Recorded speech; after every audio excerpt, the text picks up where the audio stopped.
So, sa umagang ito, tuloy natin yung ating series on itong Kamakop-wide sermon series natin for the month of September, yung Distinctive, the Alliance Heritage Series.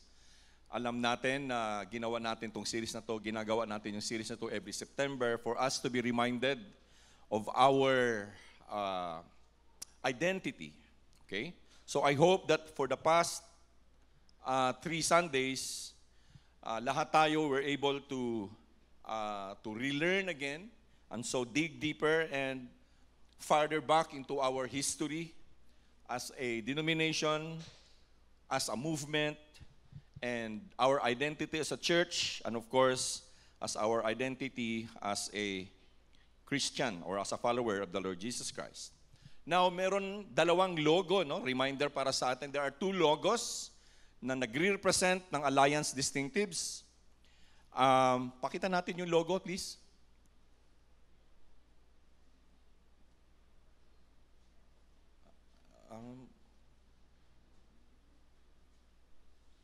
Hindi yan, mamaya. Anyway, sige, mamaya na lang. There are 2 logos. Pinadala ko yung kagabi. But anyway, sige, no problem. So, merong logo na makikita natin na katulad nung ganito, na walang globe. Ito yung ginagamit ng Kamakop, sa Christian and Missionary Alliance Churches of the Philippines. So, Kamakop yan. So, dapat alam natin yan. Kung mayroon tayong makitang logo na merong globe, ito yung logo na ginagamit ng CMA USA, yung Christian and Missionary Alliance sa Amerika, and Christian and Missionary Alliance sa Canada, and of course, yung The Alliance World Fellowship na naka-headquarters sa Sao Paulo, Brazil. So ito yung distinctives, no? Kailangan natin malaman natin yan. Alright, so now let us have a quick review of what we have learned the past 3 Sundays.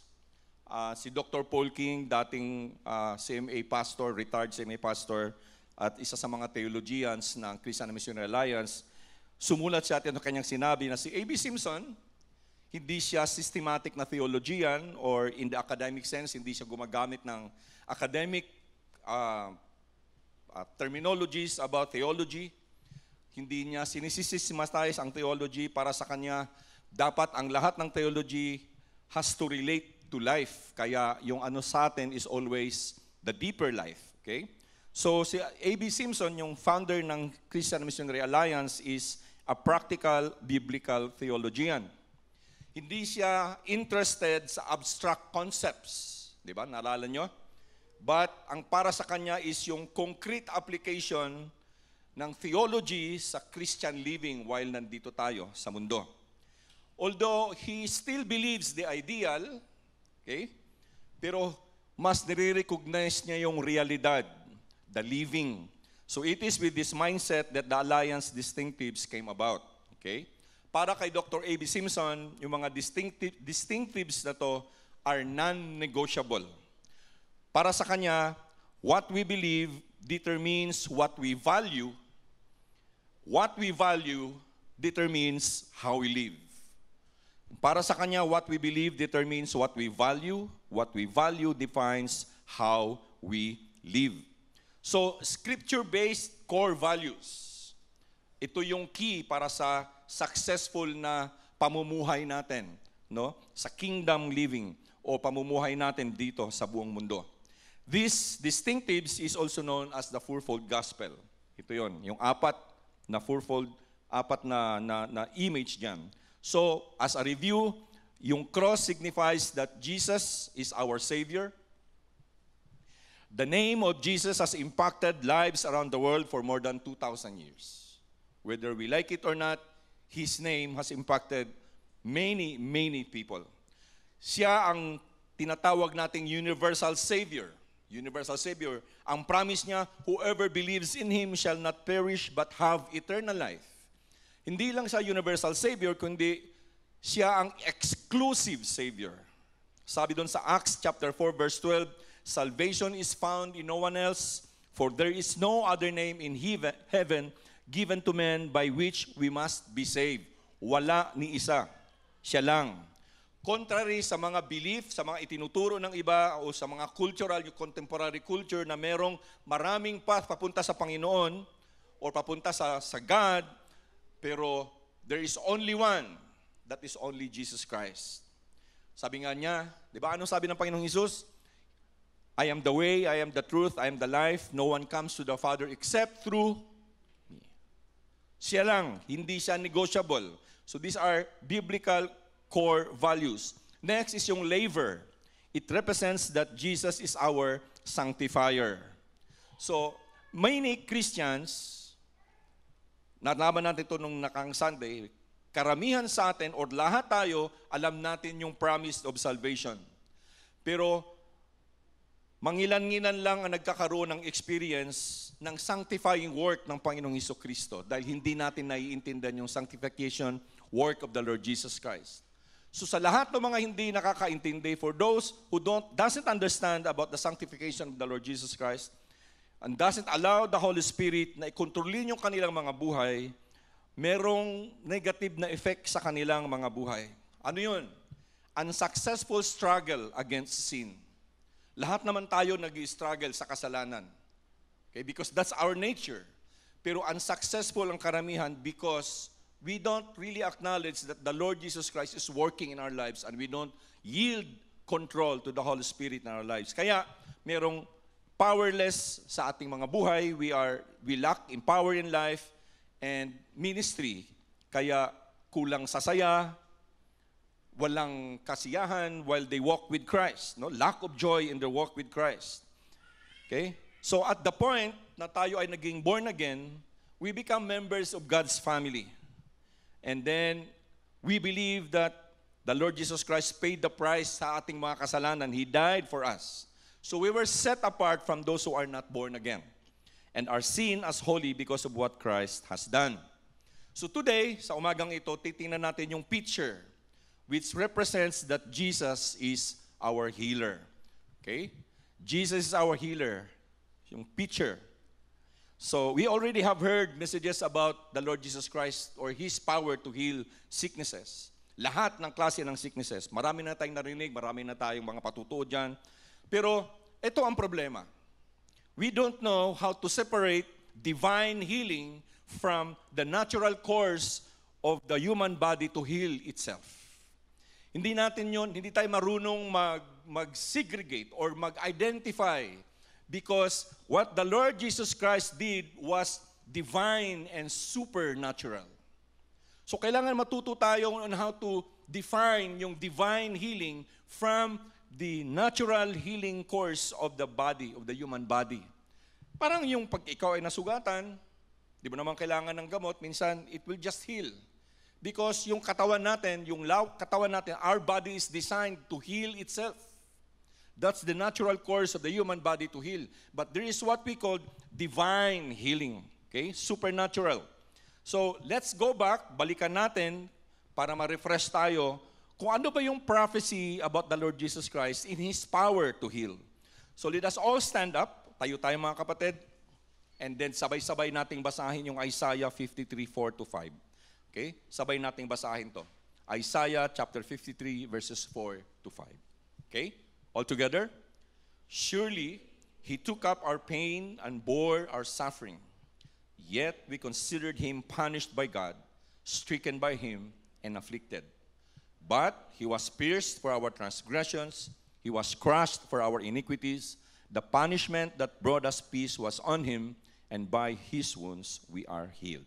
May now be seated. You see, merong grupo ng mga tao na they don't like to read this particular chapter of the Bible. This is the prophecy about the Lord Jesus Christ. At mga kapatid, a great portion of Christ's time dinedicate ng Panginoong Hesus for healing the sick. In fact, wala tayong makikita or mababasa sa buong Biblia na tinanggihan ng Panginoong Hesus yung lahat ng lumapit sa Kanya for healing. We cannot find a record in the Gospels of Jesus that Jesus turning away people or anybody na nangangailangan ng pagpapagaling. Again, sa sinabi ko na nga, lahat ng Kanyang ginawa, lahat na nangyari doon na na-recorded, those are divine and supernatural healings. Supernatural, hindi siya natural na pagpapagaling. Sabi nga, those healings were out of the ordinary. At dito sa Kamakop, sa atin, sa Christian Missionary Alliance Churches of the Philippines, we are being reminded about that. Because until now and even forever, we believe that yung lahat ng mga miraculous signs or healings na nangyari noon are still happening today. Evidence that Jesus Christ is still our healer. Amen? Meron pa ring evidence ng mga miraculous healing today. Pero ang tanong, does God only heals the sick during the time of His Son? Nagkaroon lang ba ng pagpapagaling during the time ng Panginoong Hesukristo? If you will examine our Bible, your scriptures, the Bible will tell us, no. Ever since divine healing is directly linked to God's character. Ever since, ang divine healing is directly linked to God's character. So, basahin natin yung Exodus chapter 15, verse 26, which says, yung He said, referring to God, nagbibigay ng instruction sa Israel after nung the Lord turned yung mapait na tubig sa Mara para mainom ng mga Israelitas. So this is what the word of the Lord says. Verse 26, He said, if you listen carefully to the Lord your God and do what is right in His eyes, pay attention. If you pay attention to His commands and keep all His decrees, I will not bring on you any of the diseases I brought on the Egyptians, for I am the Lord who heals you.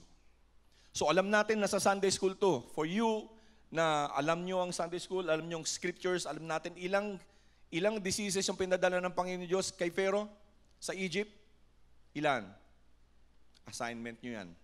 Okay, assignment nyo yan. Kasi part yan, no, ng divine healing. Hindi ibinigay ng Panginoon Diyos sa kanyang mga tao, yung kanyang mga chosen people. Kaya sabi lang niya, listen carefully, do what is right, pay attention. I will not bring all these diseases that I gave to Pharaoh sa Egypt because I am the Lord who heals you. So God was Israel's healer. Siya yung tagapagpagaling ng Israel. Even if Israel was rebellious, hindi niya inalaw na maka-experience ang mga Israelita na mga diseases na na-experience ng mga tao sa Egypt. Ito yung before sila makaalis doon sa Egypt. Not only that, God also healed David. No, alam natin na si David, he wrote majority of the Psalms, kaya doon sa Psalm 103, verse 2 to 3, kumanta si David ng ganito.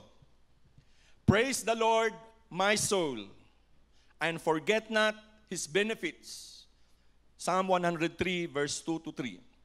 Praise the Lord, my soul, and forget not all His benefits, who forgives all your sins and heals all your diseases. Sabi niya, papurihan natin ang Panginoon, o kaluluwa ko, at huwag nating kalimutan ang lahat ng mga binipisyong natatanggap natin sa Panginoon, dahil Siya ay nagpapatawad ng inyong mga kasalanan at Siya ang nagpapagaling ng inyong mga karamdaman. He heals all your diseases. In fact, the very first healing na na-recorded sa Bible was that of a man named Abimelech. He was the king of Gerar. Alam niyo ang ginawa ng Panginoon dito sa kanya? He prevented the king from committing sin. Mababasa natin yan doon sa Genesis chapter 20. But I will read to you verse 17 to 18 ng Genesis 20. Ito nakasaad doon. Then Abraham prayed to God, and God healed Abimelech, his wife, and his female slaves, so they could have children again. For the Lord had kept all the women in Abimelech's household from conceiving because of Abraham's wife, Sarah. Mababasa nito mga kapatid, when you go back to your homes today, read this, jot down all these stories so that we can be guided. Ito yung merong mga interesting na mga stories dyan mga kapatid. Okay, Genesis chapter 20 verse 17 to 18. So indeed, divine healing is directly linked to the character of God. Ang character ng Panginoon, He is holy. Kaya lagi niyang sinasabi rito, laging kasama yung katagang kasalanan, sin. God hates sin, but He doesn't hate the sinner. Remember that, okay? Now, if you look at the healings ng Panginoong Hesukristo, yung ginawa niya, masasabi ba natin na ito ay still linked doon sa character ng Diyos, ng ating Panginoon? Does it link still to God's character? You see, ang ministry ng Panginoong Hesus is always accompanied by healing. In fact, majority ng kanyang mga milagrong ginawa is all about healing. And He healed a lot, lahat ng klase ng karamdaman. And you see, we will not find anything sa Bible na merong karamdaman na mahirap para sa Panginoong Diyos na pagalingin. Okay? There's nothing we can find in the scriptures that any disease was too difficult for Jesus to heal. Hindi difficult sa Kanya. Kasi pinagaling niyang lahat ng mga may sakit. The blind, the paralyzed, the lame, the deaf, yung mga bingi, yung mga hindi nakakalakad, yung merong mga sakit merong karamdaman sa pag-iisip, yung merong mga lagnat, lahat ng merong chronic diseases. Ano ba yung chronic diseases? Yung paulit-ulit. Remember yung may sakit na babae na merong nagdurugo for how many years? That's chronic. And chronic is also related to some like yung pag-iisip natin na parang lagi ka na lang natatakot. Chronic yan. Natatakot ka, makakita ka lang ng blood pressure dyan. Tataas na yung blood pressure mo. Chronic yan, mga kapatid. Anxiety, chronic yan. Nervous breakdown, chronic. Lahat ng yan pinagaling ng Panginoong Hesukristo. Supernaturally. Ito pa, He even raised the dead. Kung kaya niyang buhayin yung patay, hindi ba niya kayang pagalingin ang ating mga sakit? One thing for sure, mga kapatid, ito, pinagaling ng Panginoong Kristo ang lahat ng merong sakit. Jesus healed the sick so that the power of God will be revealed through Him. Write it down. Jesus healed the sick so that the power of God will be revealed through Him. Tingnan nyo, for instance, merong isang incident na nangyari after that the Lord Jesus Christ made some lecture doon sa temple. So He left the temple one day, and as He was walking, habang siya'y naglalakad, ang Panginoong Hesus at ang kanyang mga disipulo ay may nakitang lalaking nakaupo sa bangketa, on the sidewalk, na bulag since birth. He was blind since born. Sabi nila. He was blind since birth. So, pakinggan natin yung kanilang conversation. Ito yung kanilang conversation. John chapter 9, verse 1 to 3. As He went along, He saw a man blind from birth. His disciples asked Him, Rabbi, who sinned? Sino ang nagkasala? This man, ito bang taong ito, or his parents, that he was born blind? Sino bang nagkasala? Siya ba o ang kanyang mga magulang na siya ipinanganak na bulag? Ang Panginoong Hesukristo ay sumagot, neither this man nor his parents sinned, but this happened so that the works of God might be displayed in him. The works of God might be displayed in him. Bakit kaya? Kasi during this time, wala talagang naniniwala that God has the power to heal. Even today, meron tayong pagdududa. Magalit lang kayo sa akin. Meron tayong pagdududa that God, He still does divine healing. So, these things happen, sabi niya, so that the works of God might be displayed in Him. Makita sa buhay niya na gumagalaw at may power ang Panginoong Diyos. Alam nyo, very strange yung tanong ng mga disciples. Ito yung mga klase ng mga tanong na parang wala talagang kaalam-alam kung anong dapat itanong. Bakit sila magtataka? O bakit lang sasabihin na siya ba yung nagkasala, i-blind na nga since birth? Hindi pa siya pinapanganak, bulag na. So, paano siya magkakasala? Or, how could yung blindness niya maging cause ng kanyang, yung kanyang blindness magkakaroon ng effect doon o magkaroon ng relationship doon sa kanyang kasalanan, hindi pa nga siya pinapanganak, bulag na. You see, it is clear na ang kanilang tingin patungkol sa blindness was directly connected to sin in the family. Kasi pati yung mga magulang, sinabihan nila, baka yung mga magulang niya nagkasala din kaya siya ay naging bulag. So ito yung kanilang, meron silang itinuturo na kadahilanan ng blindness. Because the culture during their time, pagka makasalanan ka, tingin na makasalanan ka, sabi nila sa magkakasakit ka. Yun yung kanilang culture during that time. And I think until today, meron pa rin culture na ganun sa atin. Okay? So, alam natin na hindi ito necessarily na ganun ang mangyari. Although alam din natin na ang sakit or yung karamdaman or yung pagtitiis, yung suffering, ang lahat ng ito, even kamatayan, ay dumating sa mundo because of ultimate result of sin dahil sa kasalanan. It is not true that in any particular case, hindi siya matotoo, na ang tao or a person suffers because of sin or nagkakaroon ng sakit dahil sa kasalanan na kanyang nakumit. No, hindi lahat ganon.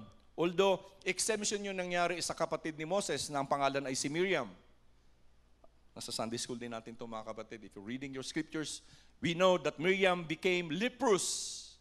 Yung kanyang buong katawan ay namuti para siyang snow. Di ba pag ikaw ay leper, yung mga bulutong-bulutong ay namumuti, parang snow, parang ice. As a result sa kanyang rebellion against God dahil nagalit siya na si Moses yung kanilang leader. At si Moses ay nag-asawa ng hindi Israelita. So, nagalit sila, nagrebelde silang dalawa ng kanilang kapatid na si Aaron. So, nagalit ang Diyos. Nagkaroon siya ng sakit. Okay, so exemption si Miriam. But, sa intervention ni Moses, pinagaling si Miriam ng Panginoong Diyos. So, mababasa natin yung story na to sa Numbers chapter 12, verse 1 to 5. So, as the power of God is revealed through the Lord Jesus Christ, lahat ng ito ay nangyayari mga kapatid so that i-reveal ng Panginoong Diyos ang kanyang power to the Lord Jesus Christ so that people will have faith in Him and follow Him. So that people will have faith in Him and follow Him. Jesus healed the sick so that the people will have faith in Him and follow Him. Okay? Actually, hindi na to dapat gawin ng Panginoong Diyos eh. Kasi He is sovereign. He is all-powerful. Bakit kailangan pa niyang ipakita yung kanyang power? Pero you see, alam natin that our Father, our God, doesn't want to force Himself on us. Ayaw niyang i-force yung sarili niya sa atin. He has given us the freedom to choose. Maniwala ka or hindi. Meron tayong freedom and that's what we call free will. Pwede niya mang gawin lahat ng ito eh. Pakita niya lahat ng kanyang power. Pero no, He is giving us the freedom. The freedom to choose. To believe or not to believe. And this is what we call free will. But God gives us the best choice. Binigyan niya tayo ng tsansa to make the best choice para ipakita yung kanyang kapangyarihan. So take a look at the experience of a man na naging paralitiko for 8 years. And what was the effect ng kanyang healing doon sa mga tao around him? Remember, Jesus healed the sick so that people will have faith in Him and follow Him. So merong isang tao sa Biblia, 8 years na siyang paralytic, pinagaling, at tingnan nyo kung ano ang naging effect ng kanyang pagpapagaling sa mga taong nakapalibot sa kanya. Acts chapter 9, verse 32 to 35. As Peter traveled around about the country, he went to visit the Lord's people who live in Lydda. There he found a man named Aeneas, who was paralyzed and had been bedridden for 8 years. Bedridden, paralyzed, bedridden, hindi na nakakalakad, hindi na nakahiga na lang sa kanyang bed. 8 taon. Naalala ko yung aking mother-in-law. She was bedridden for, I think, 40 years. Mama ni Gina. She contacted, ano yung sakit naman? Parkinson's disease that will prevent you to have your motor skills For 46 years, if I'm not mistaken, she was bedridden. But you see, mga kapatid, we can see the power of God working in her life dahil sa buong mga tao na yun nandun siya nakahiga, walang bed sore until she died sometime in 2017. Walang bed sore.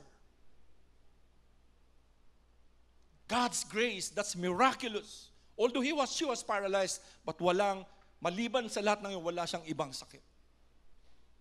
That's why our prayers that time is for us, for the Lord to open up our minds and to ask for forgiveness, whatever the sins that we have as a family or she as an individual. So, verse 34 says, Aeneas, Peter said to him, Jesus Christ heals you. Get up and roll up your mat. Immediately, Aeneas got up. All those who live in Lydda and Sharon saw him and turned to the Lord. Jesus heals the sick so that people will follow him and have faith in him. And this is very evident in this record by Dr. Luke in chapter 9, verse 33 to 35 in Acts. Aeneas was paralyzed for 8 years. He was healed instantly and he got up. That is divine healing, supernatural healing. So in this passage, mga kapatid, makikita natin dito na Peter was used by the Lord as a channel of his miraculous healing. Ginamit ng Panginoong Diyos si Peter for healing. Pero in fact, kung babalikan natin, prior to this healing, mga kapatid, sa pamamagitan ng Apostol Pedro, Jerusalem and the people na nandun na nagsiselebrate ng Pentecost, na-amaze din sila kung anong ginagawa nila ni Pedro at lahat ng mga apostoles. We can find that in Acts chapter 2, verse 43. We'll read this. Everyone was filled with awe at the many wonders and signs performed by the apostles. What does this tell us? Because in that day alone, 3,000 came to believe into the Lord Jesus Christ and was added to their numbers. Makikita natin dito mga kapatid na hindi lang si Peter yung ginamit ng Panginoong Diyos, kundi yung ibang apostoles din. Or yung iba pang mga Christians na nandun, mga believers na nandun. And if we read on further, Luke specifically, na-mention yung pangalan ni Peter, ni John, ni Philip, and all the rest of the new and the believers. Bakit? Bakit? Because Jesus heals the sick to empower His people. Jesus heals the sick to empower His people. Remember yan mga kapatid. He will use you, He will use people para magpagaling or maging channel ng kanyang blessing for healing. When you are empowered by God to be His bringer of healing, gawin natin yung mga kapatid. Okay? Very clear sa scriptures na God does empower His people to bring healing to those who are sick. And because He empowers His people, since nagbibigay siya ng power sa bawat isa sa atin to heal yung mga merong mga sakit, ang ibig sabihin nun that He doesn't not only heals the sick to empower the people, but He also heals the sick to empower His church.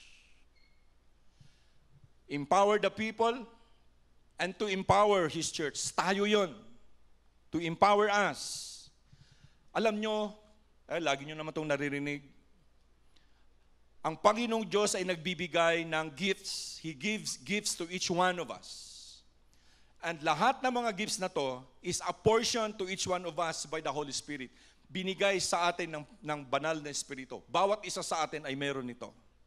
At si Paul, he was very clear about these gifts.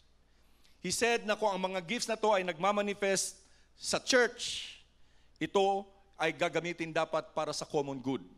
Yung mga gifts na ibinigay sa atin, dapat gamitin yan dito sa church for the common good. Para sa lahat, for the common good of everything. And one of these gifts is the gift of healing. Let us refer to 1 Corinthians chapter 12, verse 28. And God has placed in the church, first of all, apostles. Ito yung mga gifts. Una, apostles daw. Second, prophets. Third, teachers. then miracles, then the gifts of healing, of helping, of guidance, and of different kinds of tongues. This is about 9. And gifts of healing is in the middle. So merong gifts of healing sa church.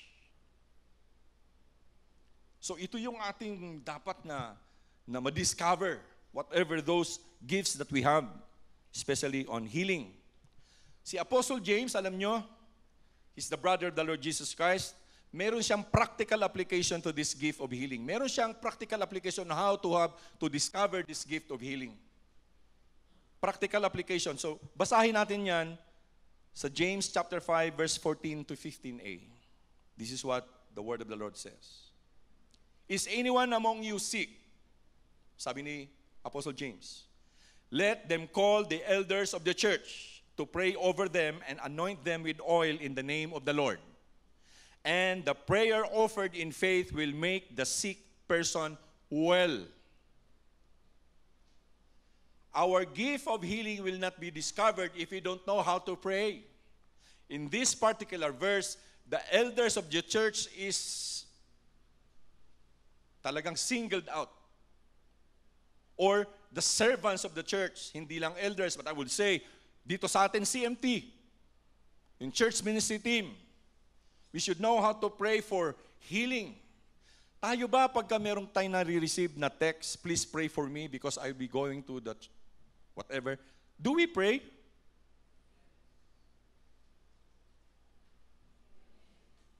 Mahina. Ibig sabihin, hindi lahat. Oh, ito, anyone among you sick, let them call the elders of the church to pray over them. Call noon is talagang physical na call. Ngayon, text. Or minsan, call sa cellphone. Call them for prayers. Because the prayers offered in faith will make the sick person well. Now we will discover that we have the gift of healing. Amen? Now, mga kapatid,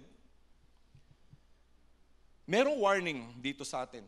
Kasi may nalbanggit dito about the oil. Magbibit-bit ka ng oil. Pag wala kang oil, walang healing. No. It's not the oil that heals the sick.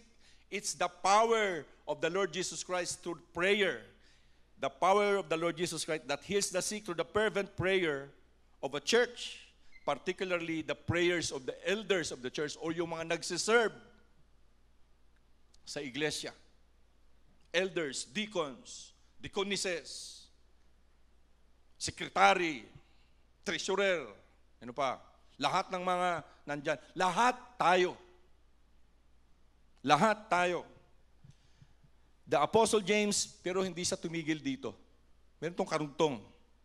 He added something na very important para sa ating lahat na maintindihan natin. That is very important that all of us should understand. James chapter 15b to 16a. Ito nakalagay doon. The Lord will raise them up. If they have sinned, they will be forgiven. Therefore, confess your sins to each other and pray for each other so that you may be confess your sins to each other and pray for each other so that you may be healed. Dito hindi ka magko-confess sa isang tao. You will confess to each other. You will confess to whoever it is na meron kang kasalanan. Or you will confess, kung wala na yung meron kang kasalanan doon o anong magawa, you confess. Directly to the Lord. Because merong karampatang rito pakatid, because if they have sinned, they will be forgiven. Confess your sins so that you may be healed. Kaya ang Panginoong Hesukristo, lahat ng kanyang pinapagaling, sabi niya, go on, do not sin anymore. Lahat ng kanyang pinagaling, go on, live, do not sin anymore, so that you may be healed. Bakit may mention ng sins and forgiveness? Bakit mayroong ganun, mga kapatid? Dito, this is where the ultimate reason kung bakit ang ating Panginoong Hesukristo is our healer. Dito natin maiintindihan at mailagay sa ating mga puso't isipan kung bakit siya ang ultimate na healer sa lahat. It is the ultimate reason because the prophecy of the prophet Isaiah was fulfilled in the life of the Lord Jesus Christ. Kinanta natin yan kanina. Kinanta natin yan kanina. So si Matthew recorded this, and so ang kanyang sinulat sa Matthew chapter 8 verses 16 to 17 says, "When evening came, many who were demon-possessed were brought to him, and he drove out the spirits with a word and healed all the sick. This was to fulfill what was spoken through the prophet Isaiah. He took up our infirmities and bore our diseases." Kinuha niya lahat ng ating mga infirmities, lahat ng ating mga differences sa ating mga katawan, and He carried all our diseases. This was the prophecy. Matthew quoted Isaiah 53:4 dahil basically ito yung healing ministry ng Panginoong Diyos na naka-describe as the suffering servant in Isaiah chapter 53. But there is more to that because the suffering servant will give his life as a ransom for. Basahin ko nga pala sa Tagalog yung verse 4 ng Isaiah chapter 53. Pakinig kayo. "Tunay ngang inalis niya ang ating mga kahinaan. Pinagaling niya ang ating mga karamdaman. Surely, He took up our infirmities and bore our diseases." Pero meron pa nito mga kapatid. Because lahat ng mga sufferings natin dito sa mundo is due to our flesh and the corruptible world. Ito yung corruptible kasi tayo lahat. Ang mundo natin corruptible mga kapatid. Hindi nagtatagal kung saan tayo namumuhay ngayon. And ito ang resulta ng kasalanan. This is the result of sin.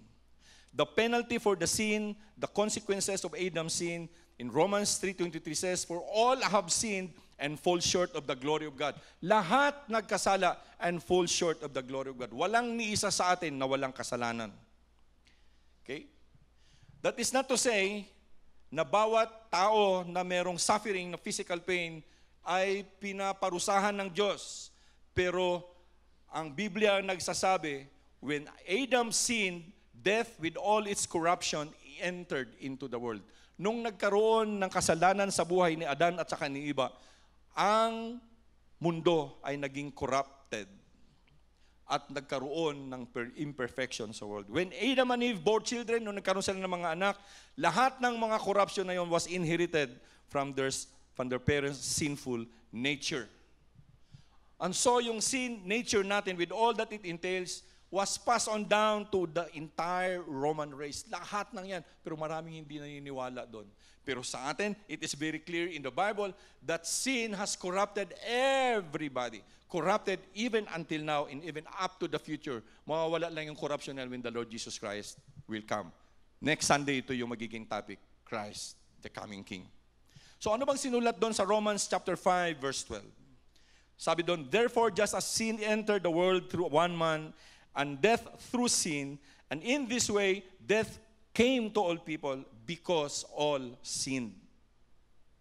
Therefore, just as sin entered the world through one man, Adam, and death through sin, and in this way, death came to all people, kamatayan because of kasalanan, and ang kamatayan ay dumating sa lahat ng mga tao because lahat ay nagkasala. Because we all sin and come short of the glory of God, merong mga consequences. Ang consequences noon ay grief, yung mas malalim pa sa pagkakalungkot, sorrow. Ano ba sa Tagalog ang sorrow? Pighati, kahinaan, walang kasiyahan sa buhay, konting ano lang, mawawalan ka na kaagad ng kasiyahan. Because that's the consequences of sin. Mahina at may mga sakit. Alam nyo, may mga sakit na tayo din mismo ang gumawa. Maraming advice sa atin na kailangan ganito ang kainin natin. Ngayon, malilito ka na kung anong kakainin mo. Dati, hindi pinapakain yung butter.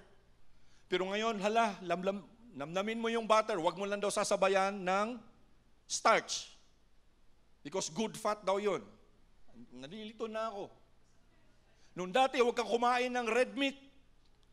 Kasi dapat, ang kainin mo, gulay. Meron namang mga study lumalabas, ang mga gulay ngayon, yung tiyan daw natin na hindi designed to eat grass or vegetable. Ang design daw na ay kumain ng karne. Kaya karne kainin natin. Pero there is that advice, yes?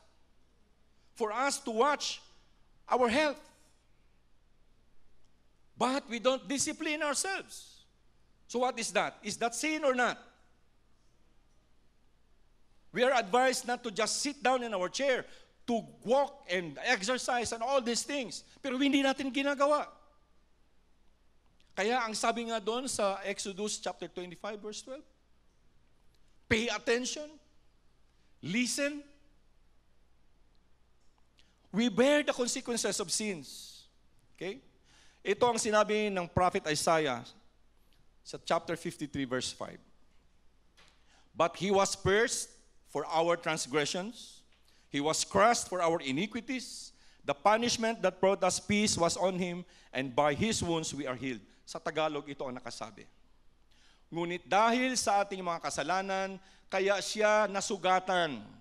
Siya ay binugbog dahil sa ating kasamaan. Tayo ay gumaling dahil sa pahirap na dinanas niya at sa mga hampas na kanyang tinanggap. By his wounds we are healed. Christ died for us all. Ito yung ibig sabihin ng verse 5. We deserve to pay the penalty for sin. Dahil tayo naman yung mayroong gumawa ng kasalanan. We have broken the law of God. Alam nyo, walang isa siguro sa atin dito na magsasabi na we haven't mistreated anyone. All of us, in one point or another of our lives, we have mistreated other people. Or meron tayong masamang iniisip para sa mga, kung sino man yung mga tao na yan. We had evil thoughts about them. We have broken the 10 Commandments. Walang ni isang hindi nakabroke ng 10 Commandments. Kaya tayo dapat yung accused in front of the Lord, in front of God. We stand accused before God. Pero the Lord Jesus Christ died for that thing for all of us. Christ died for all the transgression, for our sinful nature as well as the sins we choose to commit day and in and day out. He died sa mga kasalanang magagawa natin mamaya paglabas natin dito. Sa kasalanang magagawa na naman natin bukas, sa makalawa, sa makatlo, at sa buong buhay natin. He died for all of these sins, mga kapatid. Yung phrase na by his wounds we are healed, it speaks volume on the forgiveness that we receive from all our sins. Yung nakaraan, pinatawad tayo sa nakaraan, pinatawad tayo sa ngayon, sa present, and even the future. By his wounds we are healed. Sabi ni Dr. Warren Wiersbe, and I quote, sin is not only like a burden, but it is also like a sickness that only God can cure and only God can heal. Ang kasalanan ay hindi lang burden or kabigatan, pero katulad din siya ng karamdaman na ang Panginoon lamang ang nakakapagpapagaling. Sabi niya, we are sinners by choice and sinners by nature. Pero wag nating kalimutan that the Lord God is merciful. He gave the Lord Jesus Christ as our healer. So every time na tayo lalapit sa Panginoong Diyos and we ask Him for forgiveness and healing, He will. When we ask the Lord Jesus Christ, heal me, O Lord, He will. When we ask Him, save me, O Lord, He will. God's word and His promises, ito yung mga sinabi. Sabi ng Panginoong Diyos, I am the God that healeth thee. I am the Lord, your healer. I sent my word and I healed your disease. I am the Lord, your healer. This is the word of God. I am the God that healeth thee. I am the Lord, your healer. I sent my word and I healed your disease. I am the Lord, your healer. If God is the healer of Israel, and since we are adopted sons of God through Jesus Christ, ang Panginoong Diyos is also our healer. Amen? Jesus Christ, the name above every name, He is our healer.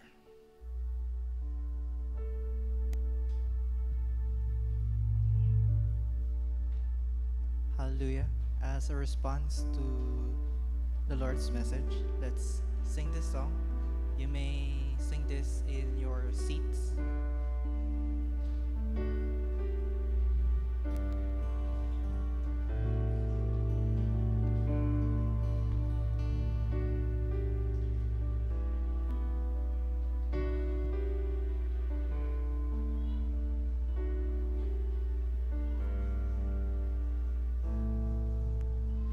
Heal me, O Lord, and I will be healed. Save me, and I will be saved.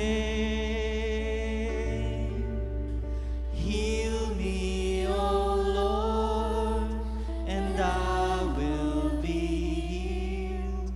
For you are the one I praise. You are the one I praise. Sing this one more time. Heal me, O Lord, and I will be healed. Save me, and I will be saved. Oh, heal me, O Lord, and I will be healed. For you are the one I praise. You are the one I praise. You are the one I praise.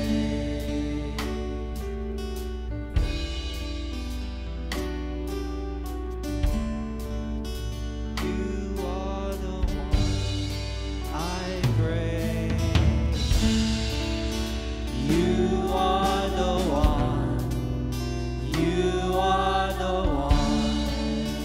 You are the one I praise. You are the one. You are the one. You are the one I praise. You are the one. You are the one. You are the one I praise. You are the one. Yes, you are. You are the one. You are the one I praise. Yes, you are.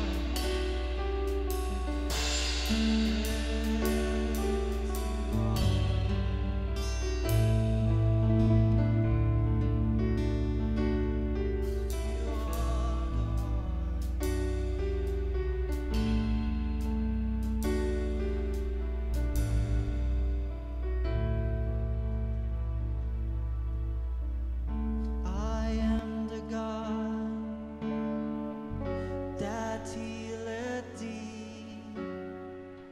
I am the Lord, your healer. I sent my word and healed your disease. I am the Lord, your healer.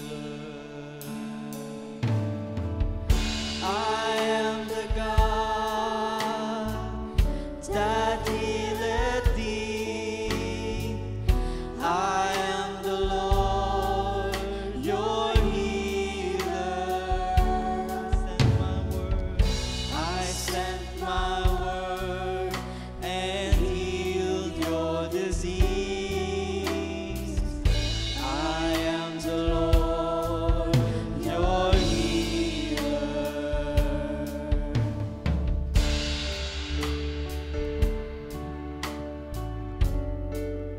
Mga kapatid, ito yung mga salita ng ating Panginoon.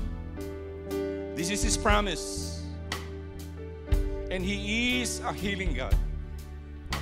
Isaiah 55:11 says that God's word will not return void and empty, but it will accomplish its purpose by which it is sent. And Psalm 107:20 says, He sent His word and healed us. God's word and His name is more powerful than cancer.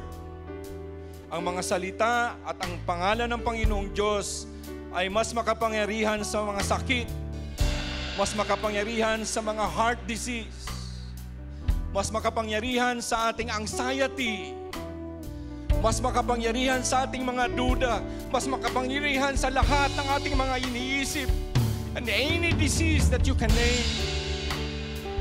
Alam nyo, alam ko na walang magdududa dito na if the Lord Jesus Christ is with you right now and He's walking inside this room, and for you who are worshiping with us online, if the Lord Jesus Christ is seated beside you right now, at hayaan mong ikaw ay Kanyang hipuin, mga kapatid, you will be healed. The same power sa Kanyang mga salita, the same power sa Kanyang pangalan, merong pagpapatawad sa mga kasalanan. There is forgiveness of sins. So mga kapatid, I invite you to put His words on our lips. Ilagay natin sa ating mga bibig ang Kanyang mga salita at kantahin natin sa Kanya uli. Sing it back to Him. At habang tayo'y kumakanta, let His words touch you and say, be it unto me according to your word, O Lord. So let His healing come as we sing. You are the God that healeth thee. Let's sing it together as we stand up. Come on mga kapatid.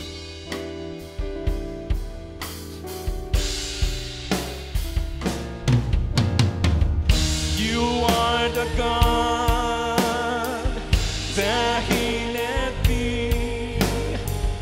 You are the Lord, my healer. You are my Lord. You sent your word and you healed my disease. You are the Lord, my healer. Sing it. You are the Lord that healeth me. You are the Lord, my healer. You sent your word and healed my disease. You are the Lord, my healer. You sent your word and healed my disease. You are the Lord, my healer. You sent your word and you healed my disease. You are the Lord, my healer. Yes, you are. Yes, you are, oh Lord. The same word, say the Lord. So be it, Lord, and your healing will be with us now. You sent your word and you healed my disease. You are the Lord, my healer. Yes, Lord. Salamat sa inyong mensahe sa umagang ito. Salamat for reminding us to be able, Lord, to define divine healing and natural healing. Lord, we have witnessed a lot of divine healing in this church. Yung akala namin na hindi na sila gagaling. Akala namin, Lord, ay wala nang gamot na maibibigay sa kanila upang sila ay gumaling. But Lord, your power is evident that Jesus Christ, you are our healer indeed. My wife, Gina, has been cancer-free for the past 30 years. Ang sabi ng doktor noon, she can live for 20 years and then wala na. But she is still here with us right now in the name of Jesus. That's divine healing. Sister Susan has been cancer-free for about 7 years now. She is ministering to those cancer patients wherever she goes. Ang sabi ng karamihan, because when you have breast cancer, wala nang mangyayari. You just wait for your time. Pero she's still alive and she's still with us. That's divine healing. Sister Delia, the same. Oh, si Nanay Irene, for 5 years has been doing all this cleansing ng kanyang dugo. Many times, mayroong nagsasabi, but when you undergo this kind of treatment, hindi ka magtatagal. Pero Nanay Irene is still with us right now, worshiping with us. That's divine healing. Indeed, the Lord Jesus Christ is our healer. Sister Joy Filipiniano, she's here with us right now, very actively participating with all the discipleship na meron tayo. She was healed by the Lord. She was operated some time ago for cancer. But she is here, as beautiful as ever because the Lord has healed her. At marami pa, si Pen. Maraming nagsasabi noon, maraming agam-agam sa nangyayari sa kanya na hindi na siya gagaling at baka ito na yung mangyari. But the doctor said, wala kang dapat ipagwalang bahala. That's divine healing. Many of us experiencing that day in and day out. Salamat dahil ni-remind nyo kami about your power to heal diseases. Hindi lang yan, Lord. It's not about physical healing. You have healed us spiritually. Day in and day out, you're helping us, Lord, to survive, not just to survive, but thrive in this fallen world. Yes, nagkakasala kami again and again, but your healing power for spiritual healing, Lord, is more than enough. Your grace is more than enough, Lord. Si Pastor Mel, for a while, he was under medication. And he's watching with us right now, I'm sure. He's worshiping with us. And that is the testimony that Jesus Christ is our healer.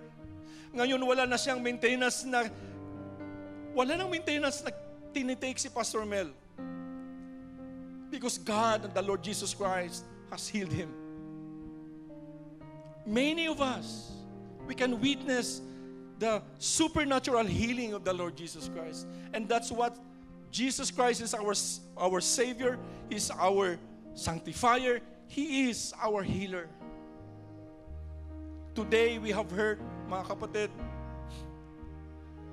that these core values are based on scriptures. Very practical na ma-apply natin. And my prayer, that as we have realized that God is our healer, that we will not be afraid anymore. We will not be anxious anymore. We will not be doubtful and worried anymore. I pray para sa aking ina na lagi araw-araw ay natatakot because tumataas yung kanyang blood pressure. Ma, I tell you, in the name of the Lord Jesus Christ, you will be healed. You're watching with us right now, you're worshiping with us right now, and I tell you, the Lord Jesus is our healer. So, call on His name. Surrender that fear and that anxiety to Him right now. And all of us naririto, I pray to God, I pray to the Lord, oh Lord, give us healing, complete healing, supernatural healing of all our worries, of all our worries of the unknown, of all our worries about the future. You have already forgiven our past. You're continuing forgiving us, Lord, at the present. And you're continually forgiving us, Lord, for the sins that we're going to commit in the future. That's what grace is all about. Salamat for reminding us. Salamat, Lord, sa patuloy mong pagbibigay sa amin ng kalakasan. Your sanctifying grace, Lord, is always with us. Salamat for reminding us. Salamat sa inyong pagpapagaling. It is our prayer today, O Lord, that as we go out of the four corners of this church and as we face another week, that your strength and your forgiveness and your healing will all be with us. Will all be with us. Will all be with us.